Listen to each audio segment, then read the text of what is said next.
Hey friends, it's Amy Freena. During summer, the heat is scorching and it can be brutal for your car.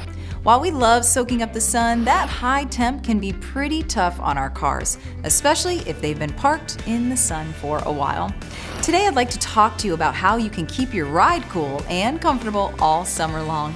First, your engine.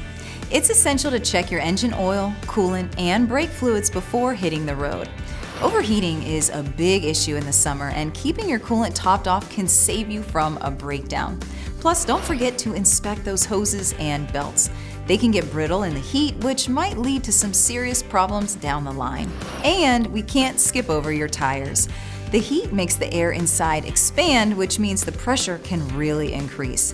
Now, if your tires are already worn down or not inflated properly, you're looking at a higher risk of a blowout. So, make it a habit to check your tire pressure regularly, but especially during those hot summer months.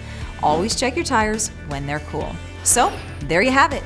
Extreme heat can definitely cause car problems, from overheating engines to tire blowouts and battery issues.